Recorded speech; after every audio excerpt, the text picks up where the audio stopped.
জানেন তো, মোহ আর মায়া সম্পূর্ণ আলাদা। একবার যদি মোহ কেটে যায়, মানুষ মানুষকে খুব খারাপভাবে ঘৃণা করে। কিন্তু মায়া মায়া সুন্দর। দিনে দিনে এর প্রেমের গভীরতা বাড়ে। কারণ মায়ায় থাকে সততা আর স্বচ্ছতা, মোহ থাকে পুরোটা মিথ্যার জালে ঘেরা। আমি তো আমার নিজের মায়ায় পড়ে গেছি।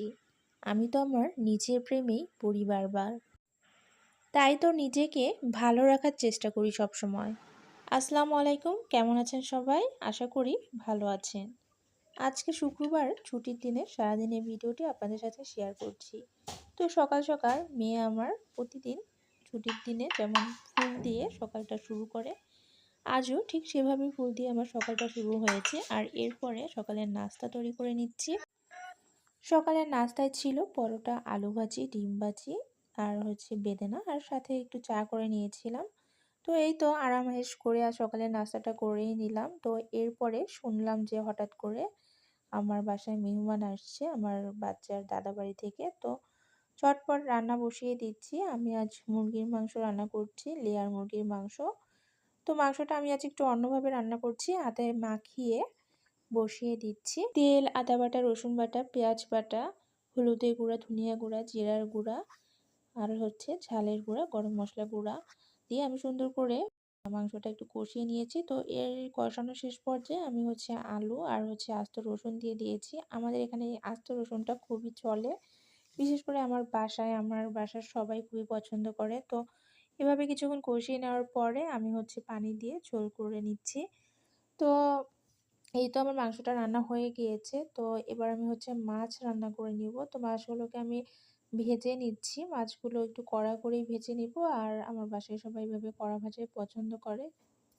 তো মাছগুলো এক পাশ ভাজা হয়ে গেলে অপর পাশে ভালো করে ভেজে নিয়েছি। এবার আমি মাছগুলো একটা প্লেটে তুলে নিচ্ছি। তো মাছগুলো তুলে নেওয়ার পরে এবার মাছগুলো আমি ভুনা করে নিব। আমি সবজিতে রান্না করব না, আর ভুনা করব। সেজন্য পেঁয়াজ বাটা দিয়ে আর যাবতীয় যে মশলাগুলো আছে সব কিছু দিয়ে আমি মশলাটা একটু কষিয়ে নিয়েছি। তো কষিয়ে নেওয়ার পরে এবার আমি এর ভেতরে যে ভেজে নেওয়া মাছগুলো রেখেছি সেগুলো দিয়ে দিচ্ছি। তো এই তো এটাই ছিল আমার আজকে রান্নাবান্না। তো আজ মেহমানের জন্য কোনো প্রস্তুতি ছিল না, আমরা নিজেরা খাবো সেজন্যই রান্না করছিলাম।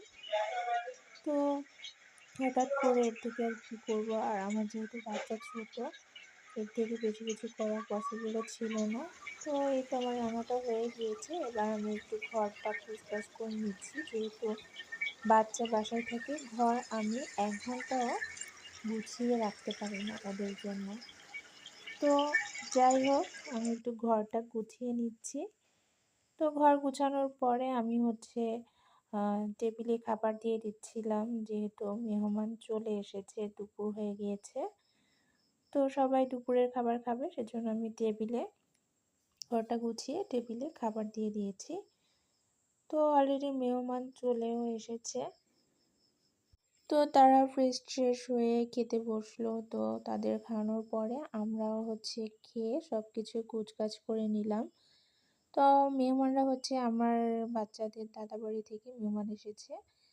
তো যাই হোক, সবার দুপুরের খাওয়া দাওয়ার পর্ব শেষে আমরা একটু রেস্ট নিয়েছিলাম। আর বিকালে আমার মাথায় ভূত চেপেছিল যে শাড়ি পরবো। তো শাড়ি পরে একটু ছবি টবি তুললাম, আর ইচ্ছা আম খাই। তো আম খাচ্ছিলাম, আর কিছুক্ষণ পরেই আপনাদের ভাইয়া বাইরে থেকে পিৎজা নিয়ে আসছিল। তো পিৎজাটা খুবই মজা ছিল, আর দেখতেও সুন্দর ছিল। আমার বাচ্চারা খুব পছন্দ করেছে। তো আমার ভিডিওটি আজ এই পর্যন্তই। সবাই ভালো থাকবেন, সুস্থ থাকবেন।